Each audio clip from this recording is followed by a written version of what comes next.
prayer meditation pillows are pillows that you could utilize that symbolize the power of prayer.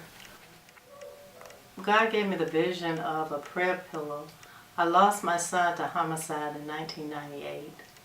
And every morning I would wake up crying, asking God why.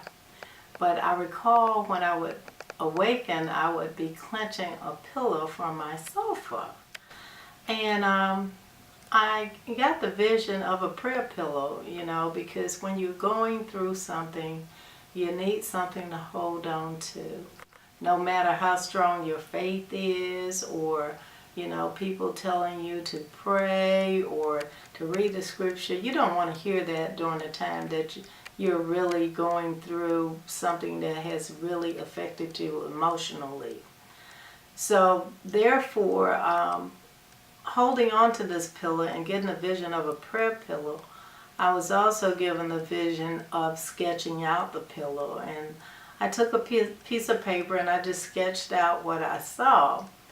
And, and then decided that I would make one. And I can't sew. I can't even sew a button on.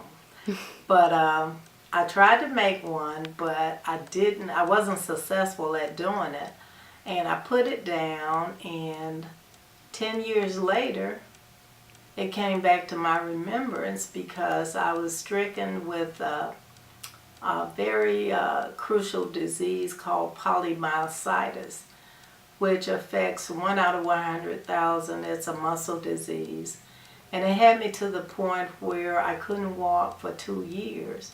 And during that time of being reduced to a wheelchair, I reflected back on the prayer pillows, and it was like, how power talking to me, telling me, now it's time for you to work on what I've given you. And so I picked it up again and decided that, I was going to really work on it and see it through.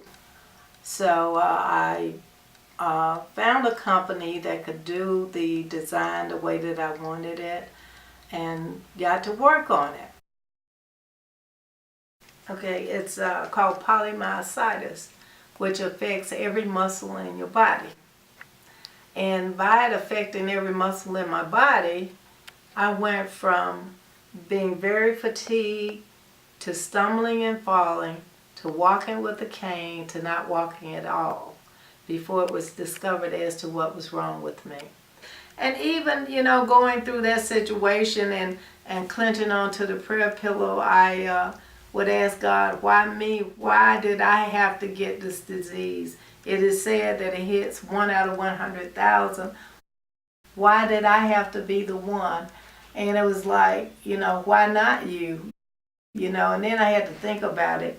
If it was my mother or my sister or even my daughter, they probably wouldn't have had enough strength to endure the pain and the suffering that I had to go through as far as this disease is concerned. I could barely hold my head up. And I was told that the reason that I had a heart attack is because the heart is a muscle and it affects every muscle in your body.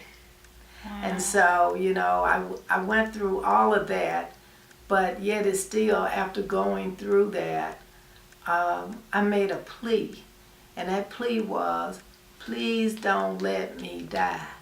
God, if you don't let me die, I promise you I'll do whatever I can to help others.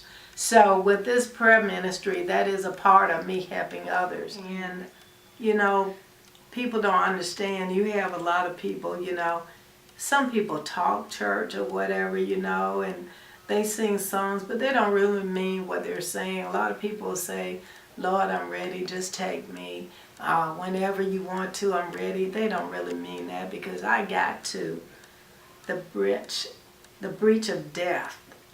And here I was pleading to God, please don't let me die, And that's when I finally realized that a lot of people, they talk church, but they don't understand what it is as far as faith is concerned. And, I just feel so blessed that He did give me another chance at life. and I want to live it to the fullest. I want to do what I can, and that's why I stay so busy. Now I have people calling me, asking me, well, do you know anybody to do this, or could you tell me about this, and you tell me about that. And I enjoy that, because I know that God had me to go through all of these things so I would be able to share. And I always tell people that when I die, I don't want to die full, I want to die empty, that I have given all that I have to give.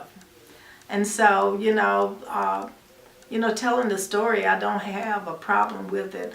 I just, pray that it helps somebody, by telling the story. And a lot of people can't believe that, I was actually in a wheelchair for 2 years and I couldn't make a step. When I was 54 years old, I was in the wheelchair. When I was 54 years old, I had planned my whole funeral because I didn't think that I was going to make it. October 1st, I had my 62nd birthday.